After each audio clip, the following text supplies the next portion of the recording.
Have you ever looked in the mirror and thought, how did I get here? Not in a harsh way, but just a moment of quiet surprise. That's exactly what happened to me one morning. I had just turned 51. My jeans didn't fit the same.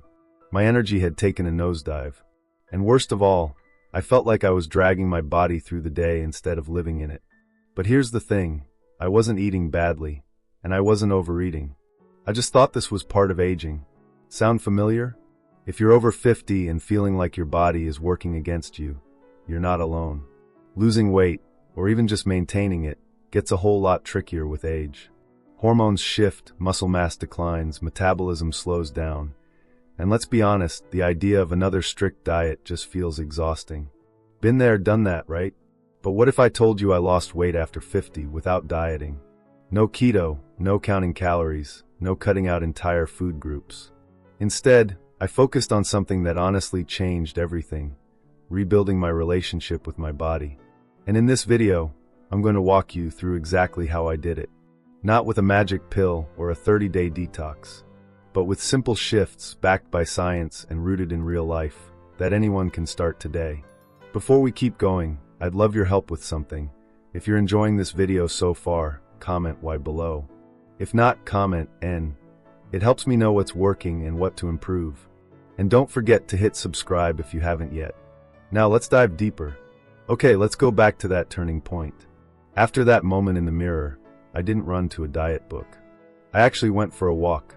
Just a slow 15-minute stroll around the block. It wasn't about burning calories. It was about reconnecting with my body. And I kept doing that every day. A simple, no-pressure walk became my anchor. And you know what? That was the first real shift. What's fascinating is that science backs this up. A study published in the American Journal of Preventive Medicine found that even light-intensity activity, like walking, can significantly reduce abdominal fat and improve metabolic health in older adults. You don't need high-intensity workouts to make a difference. Consistency is the game changer. But walking did something else. It made me notice how I felt. That awareness led me to my next big shift, listening to hunger, not the clock. For years, I'd eat at certain times because it was time to eat. Breakfast at 8, lunch at 12, dinner at 6, even if I wasn't hungry. But once I started tuning in, I realized I was often eating out of habit or emotion. So I started asking myself, am I actually hungry? Or just bored? Tired? Anxious? This one habit, checking in before eating, helped me cut out unnecessary snacking without even trying. And no, I didn't stop enjoying food. In fact, I started enjoying it more because I was eating when my body actually wanted nourishment. There's real science behind this too. A 2020 study from the Journal of Obesity showed that mindful eating, paying attention to hunger and fullness cues, can help reduce overeating and lead to gradual weight loss, especially in people over 50. It's not about restriction, it's about reconnection. Now, I want to be clear, this wasn't an overnight transformation. There were days I forgot to walk, days I ate mindlessly, but I kept coming back to these two principles: move gently and eat mindfully. That was my foundation. And I have to tell you, this shift in mindset was liberating. No calorie counting, no guilt, just small, daily choices that honored how I actually felt. I remember one day in particular. I was standing in the kitchen, reaching for a bag of chips.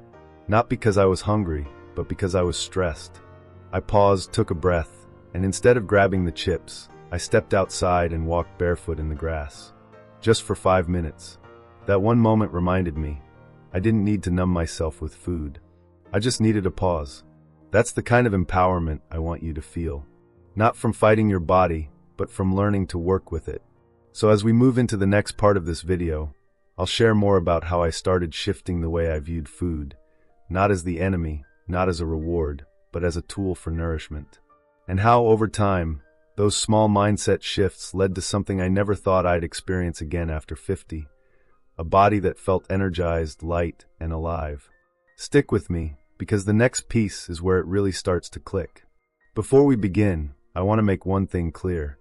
This video is for informational purposes only, and is based on publicly available research. Everyone's health is different, so always consult your doctor or a qualified healthcare provider before making any changes to your lifestyle, diet, or exercise routine. Scientific knowledge is always evolving, and what works for one person may not work for another. Alright, now let's keep going. So, I'd started walking daily and paying attention to when I was truly hungry. Those two habits alone brought a surprising amount of calm into my life. But something even more surprising started happening. I noticed I wasn't craving the same types of food anymore. And no, I didn't suddenly start loving kale overnight. I'm not superhuman, but I did notice that the more I slowed down and actually tasted what I was eating, the more my body began to naturally prefer lighter, fresher meals. It's like once I stopped rushing through meals or eating in front of the TV, my body started speaking up, gently but clearly. I started asking myself a new question before meals. How do I want to feel after this? That one question was a game changer. Did I want to feel sluggish and bloated, or light and energized?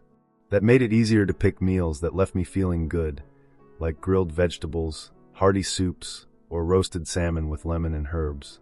I wasn't counting macros or weighing food. I was just choosing what made me feel well. And here's the fascinating part. A lot of studies now support this intuitive approach. According to research in Frontiers in Psychology, intuitive eating, eating based on internal cues rather than external rules, has been linked to lower body weight, better emotional health, and even improved cholesterol levels in adults over 50. But that's not to say there weren't temptations. There were plenty. Like the time I was at a birthday party surrounded by desserts. I wanted the chocolate cake so badly. Old me would have felt guilty, tried to resist, and eventually given in, eating the cake and feeling bad about it after. But new me? I took a deep breath and thought, will this cake make me feel good emotionally and physically? And the answer was yes. So I had a slice, slowly, and I enjoyed it. No guilt, no shame. Just a treat, not a trigger. And that's the thing. I didn't cut out any food group. I gave myself permission to enjoy all kinds of food, but I also gave myself the space to decide when I truly wanted them. Now, the next shift I made was something that surprised even me. I started sleeping better, and that had a huge impact on my weight. Yep, sleep. I used to think sleep was a luxury, but after 50, your body doesn't recover the same way. I'd be tossing and turning at night, then reaching for carbs the next day just to stay awake. Sound familiar? Then I read a study from the Journal of Clinical Endocrinology and Metabolism that explained how poor sleep disrupts hunger hormones like ghrelin and leptin. Basically, your body gets confused. It thinks it's starving when it's actually just exhausted. That's why a bad night's sleep can send you hunting for sugar all day. So I made sleep a priority. No more scrolling in bed. I created a routine. Chamomile tea, a warm shower, and reading a book, not a screen, for 15 minutes. I also started going to bed around the same time every night. Within a week, I noticed fewer cravings. My energy stabilized. And yes, the number on the scale began to shift too.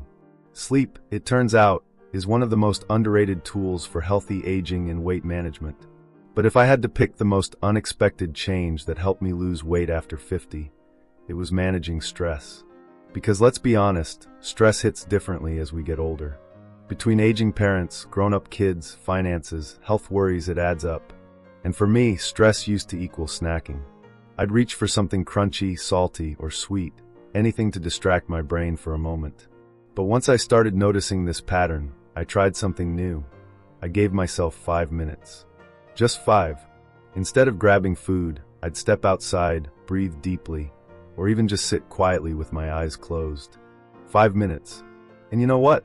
Half the time, the craving passed. It wasn't hunger, it was anxiety in disguise. Research from the Harvard Health blog confirms this. Chronic stress raises cortisol levels, which promotes fat storage, especially around the belly. But even short daily practices, like deep breathing or mindfulness, can lower cortisol and support weight regulation. So no, I didn't start meditating for hours or doing yoga on a mountaintop. I simply learned to pause, to sit with discomfort instead of stuffing it down. That's the real shift, moving from reaction to reflection. And all these changes, walking, mindful eating, better sleep, stress awareness, they started working together like gears in a clock. I wasn't losing weight fast, but I was losing it steadily. More importantly, I was feeling better, clearer, lighter. And not just physically, but emotionally too. And here's the best part. I never once felt like I was on a diet. There were no rules to break, no wagon to fall off of. Just a gentler way of living that gave me back my energy and my joy. Coming up, I want to talk about the inner challenges that often show up during this journey, like self-doubt, plateaus, and that little voice that says, "It's too late." Because I promise you, it's not too late. Whether you're 50, 60, or 70, you can feel strong and vibrant again.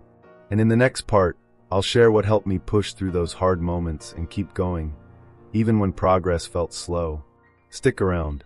You won't want to miss this part. Let's be honest, any kind of change, especially after 50, doesn't come without its mental hurdles. And I'd be lying if I said this journey was all smooth sailing. There were definitely days when I felt stuck. Days when I looked at the scale and thought, what's the point? Or when I slipped back into old habits and questioned everything I'd been doing. But here's something I wish I had realized earlier. Progress isn't always measured in pounds. One morning, a few months in, I put on a shirt that had been sitting in my closet for over a year, and it fit comfortably. That small moment felt bigger than any number on a scale. Because it wasn't just about the weight, it was about reclaiming a part of myself I thought was gone. Now let's talk about one of the biggest mental blocks that came up, and maybe you've heard this voice too. That voice that whispers, "It's too late for me." I used to think that way. I believed I'd missed my window, that being in shape or feeling energized was something for my younger self, not my current one. But that belief? It's not truth, it's just a story we've told ourselves. And science is starting to prove it wrong. A study published in JAMA Network Open followed adults in their 50s, 60s, and even 70s who made lifestyle changes. Not extreme ones, but sustainable ones like adding physical activity, improving sleep, and reducing processed foods. The result? They didn't just maintain weight, they improved mobility, lowered disease risk, and reported a better quality of life. That's when it clicked for me. It's not about going backwards. It's about going forward, stronger and smarter. One thing that really helped me during those harder moments was creating what I call my why anchor. It's the deeper reason behind all of this.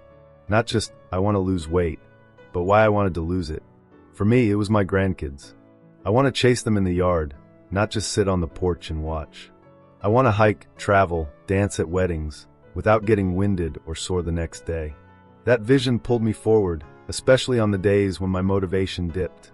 So if you're watching this and feeling stuck, try asking yourself, what's your anchor? What do you want to feel strong for? And while we're on the subject of strength, let's talk about something I avoided for way too long: resistance training.